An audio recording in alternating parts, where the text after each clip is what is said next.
Halo, salam senja. Ketemu lagi di kanal Travel Ebo. Semoga sehat, semoga happy, semoga mudah rezekinya. Pokoknya sukses deh untuk semuanya. Ini barusan kita keluar dari XX1. Ngapain? Saya lagi demen nonton film-film Indonesia. Kalau kemarin Losmen Bubroto ini yang nonton yang genre komedi lah, ya wis ben. Cuma bedanya gini ya, yang kemarin nonton kita beli tiketnya pakai duit cash. Nah yang kedua ini karena saya bareng beberapa anak-anak muda di kelas Entrepreneur University, saya ajarin bagaimana beli tiket dengan memakai kartu kredit. Nah kenapa kok pakai kartu kredit? Ya karena salah satu mata kuliah pada saat saya ajarkan di kelas adalah bagaimana memanfaatkan KTP untuk mencari kartu kredit. Kartu kredit dipakai untuk bisnis dan juga keperluan lain yang produktif. Nah, kalau yang sekarang ini ya karena kartu kreditnya ini sudah hampir 2 tahun punya saya itu nggak kepake, jadi harus digesek biar ada transaksi yang tercatat gitu. Kalau transaksinya baik, itu kartu kredit bisa setiap tahun, soalnya dinaikkan plafonnya sama pihak bank. Nah kalau plafonnya naik kan otomatis modal untuk bisnis kita juga naik, beli bahan baku, beli bahan untuk kuliner kita, beli untuk produksi kaca, pengerajinan kita, bahan untuk kalau kita produksi buku, untuk bayar ke percetakan, untuk beli kertas dan lain-lain itu bisa digesek pakai kartu kredit dan plafonnya makin naik kalau kita makin sering memakai kartu kreditnya. Baik jumlah transaksinya kecil, jumlah transaksinya sedang, atau jumlah transaksinya besar. Yang penting tidak melampaui dari limit kartunya. Nah kadang-kadang kalau pakai kartu kredit itu XX1 ini sering bekerjasama dengan bank-bank tertentu.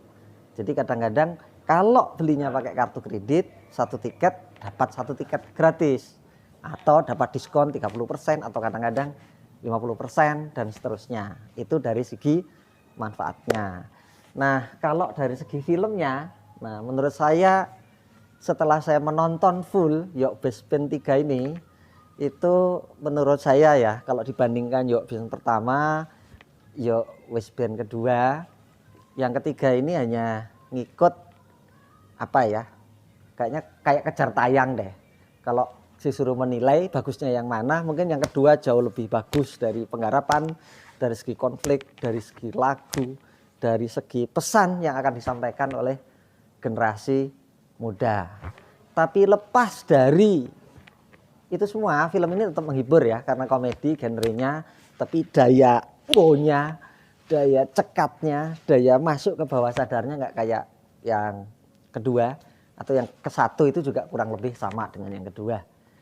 Tapi di luar dari persoalan filmnya sendiri, saya tertarik dengan Bayu Skak ini dari bagaimana seorang anak muda yang dari daerah lah, Malang kan kategorinya daerah bukan ibu kota, tapi anak muda ini penuh keyakinan dengan cita-citanya, berjuang untuk mimpinya, konsisten di situ, dimulai menjadi YouTuber lokal di Malang sana, apa saja dia lakukan dan bahkan sampai mengorbankan pendidikannya. Tapi dia yakin dia bisa sukses di situ, menapak dari pelan-pelan sebagai YouTuber, lalu masuk ke dunia film, dan ketika sudah masuk ke ranah perfilman itulah Bayu Skak menemukan ruang-ruang baru untuk membangun mimpi-mimpinya sampai kesuksesannya yang diraih hingga sekarang. Bahkan suksesnya menurut saya bukan cuma untuk dia saja, dia mensukseskan daerah-daerah selain Malang ya, kota-kota lain yang di film itu jadikan background filmnya, ya Kediri, ya Surabaya, ya mana lagi itu Bandung kalau yang kedua itu, dan Banyuwangi terutama. Itu saya kira dia tidak sukses untuk dirinya saja, tapi juga mensukseskan kotanya dan kota-kota lain yang mungkin dulunya orang belum tahu. Terus poin yang kedua, Bayu Skak juga bisa menjadi semacam contoh atau prototip bahwa kesuksesan yang dia raih itu dimulai dengan nol, berdarah-darah, berjuang keras, itu bisa menjadi semacam pesan kepada semua anak muda Indonesia di era sekarang ini, kemungkinan sukses itu bisa didapatkan dari jalur manapun. Apalagi dengan sosmed, dengan ya banyak fasilitas yang lebih mudah didapatkan sekarang. Yang penting punya mimpi, terus istiqomah, niat terus, berjuang terus di mimpinya itu, tidak patah arang dengan berbagai macam ya hinaan orang, remehin orang, pelecehan orang. Pokoknya intinya asal punya mimpi, kalau orang menganggap itu gila ya tidak perlu khawatir. Karena kalau mimpi itu sudah sampai taraf orang lain mengatakan gila, berarti mimpi itu benar. Dan Bayu Skak sudah bisa membuktikan itu, anak daerah yang juga sukses dan sekarang menjadi selebritis, salah satu selebritis yang top gitu ya, dengan segmen pasarnya sendiri. Berarti teman-teman muda lainnya bisa asalkan punya impiannya, konsisten di situ, tidak patah arang, dan terus menerus yakin masuk di dalam komunitas yang mendukung impiannya. Saya kira itu teman-teman apa yang bisa saya saksikan dari ya Wishband 3 malam ini. Kalau filmnya sih tetap menghibur, tapi kalau dari segi kualitas puncaknya saya kira yang ya Wishband 2 lebih puncak dari yang ini.